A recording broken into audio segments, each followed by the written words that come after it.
আপনি কি জানেন ক্যালপল 250 সিরাপের আসল কাজ কি বা কি কি চিকিৎসা ক্ষেত্রে এই সিরাপ ব্যবহার করা হয়ে থাকে? আপনার সন্তানের যদি জ্বর হয়ে থাকে তখন আপনি এই ক্যালপল 250 সিরাপ আপনার সন্তানকে খাওয়াতে পারবেন কি না? এই সিরাপ আপনার সন্তানকে কত ডোজে দেবেন বা সব বয়সের বাচ্চাদেরকে এই সিরাপ দেওয়া যায়? তাই না জেনে এই ওষুধটি যদি আপনি ব্যবহার করেন, সেক্ষেত্রে ব্যবহার করলে হতে পারে আপনার সন্তানের বড় বিপদ। তাই একদম শেষ পর্যন্ত দেখবেন, মিস করবেন না। আর আপনি যদি চ্যানেলে প্রথম এসে থাকেন বা চ্যানেলটি এখনো সাবস্ক্রাইব করে না থাকেন, তাহলে অবশ্যই চ্যানেলটিকে সাবস্ক্রাইব করে দিবেন। এই ক্যালপল 250 সিরাপ আসলে প্যারাসিটামল ওরাল সাসপেনশন সিরাপ, যেখানে 5 ml সিরাপের মধ্যে প্যারাসিটামল রয়েছে 250 mg। তাহলে এই ক্যালপল 250 সিরাপের আসল কাজ কি বা কি কি চিকিৎসা ক্ষেত্রে ব্যবহার করা হয়ে থাকে? ক্যালপল 250 সিরাপ মূলত দুটি কারণে ব্যবহার করা হয়ে থাকে। এক নম্বর হচ্ছে জ্বর কমাতে। আপনার সন্তানের বা শিশুর বা বাচ্চাদের যদি জ্বর হয়ে যায়, শরীরের তাপমাত্রা যদি বেড়ে যায়, সেই জ্বরকে কমাতে বা শরীরের তাপমাত্রা কমাতে ব্যবহার করা হয়ে থাকে। আর ব্যথা উপশম করতে, আপনার সন্তানের যদি দাঁতের ব্যথা হয় বা দাঁতের অনেক সময় যখন দাঁত ফুটে তখন ব্যথা হয় বা শরীরের ব্যথা যন্ত্রণা হয়ে থাকে বা যে কোনো ধরনের ব্যথা যন্ত্রণায়, অনেক সময় টিকা দেওয়া হয়, সেই টিকার ব্যথা যন্ত্রণায়, যে কোনো ধরনের ব্যথা যন্ত্রণার সেই ব্যথা উপশম করতে ব্যবহার করা হয়ে থাকে। এই ক্যালপল সিরাপের ডোজ কি বা কতটা মাত্রায় আপনার সন্তানকে খাওয়াবেন?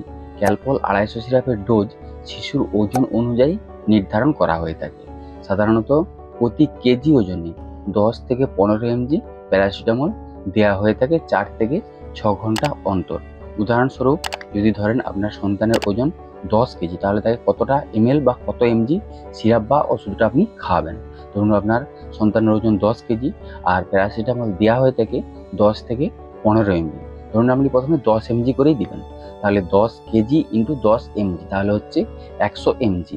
আর দ্বিতীয়ত ধরুন আপনি 15 mg করে দিবেন ভাবছেন, তাহলে শিশুর ওজন 10 কেজি আর দিবেন আপনি 15 mg, তাহলে হচ্ছে 10 ইন্টু 15 150 mg। তাহলে আপনি 100 থেকে 150 mg আপনার সন্তানকে খাওয়াতে পারবেন জ্বর হলে বা ব্যথা উপশম করা হলে।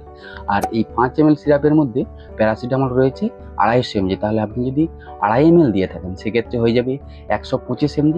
আপনি আপনার সন্তানকে 2.5 ml খাওয়াতে পারবেন, অর্থাৎ 100 থেকে 150-র মধ্যে রইল আপনি 2.5 ml সিরাপ খাওয়াতে পারবেন, আপনার সন্তানের জ্বর কমাতে বা ব্যথা উপশমে খাওয়াতে পারবেন। তাই সবসময় শিশুর ওজন অনুযায়ী এই ml মেপে নিয়ে তারপরে এই ওষুধ খাবেন, নিজের ইচ্ছে মতো খাবেন না। আর দিনে 4 থেকে 5 বারের বেশি এই ওষুধটি আপনার সন্তানকে খাওয়াবেন না। এই ওষুধের কিছু পার্শ্ব প্রতিক্রিয়া হয় নাকি?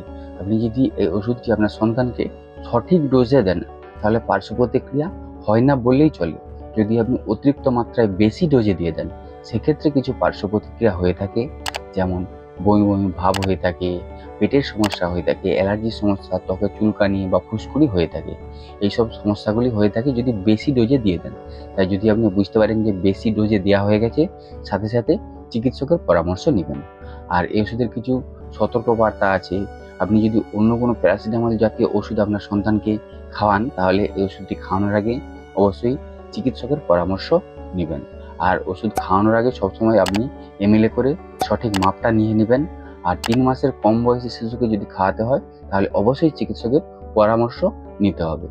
আর এই ওষুধটি সবসময় কুল এবং ড্রাই প্লেসে রাখতে হবে এবং শিশুদের নাগালের বাইরে রাখতে হবে। অনেক সময় কী হয়, শিশুরা সিবি খুলে অনেকটা ওষুধ একসাথে খেয়ে নেয়, তাই শিশুদের নাগালের বাইরে রাখতে হবে। আর কখনোই মেয়াদ উত্তীর্ণ বা এক্সপায়ার ওষুধ খাওয়াবেন না। আর শিশুর যদি 2 দিনের বেশি জ্বর হয়ে থাকে বা জ্বর যখন খাওয়াচ্ছেন ওষুধ তখন কমে যাচ্ছে আবার এসে যাচ্ছে, তাহলে আপনারা শুধু ক্যালপল খাওয়ানোর উপরে বা এই সিরাপ খাওয়ানোর উপর নির্ভর না করে চিকিৎসকের পরামর্শ নেবেন।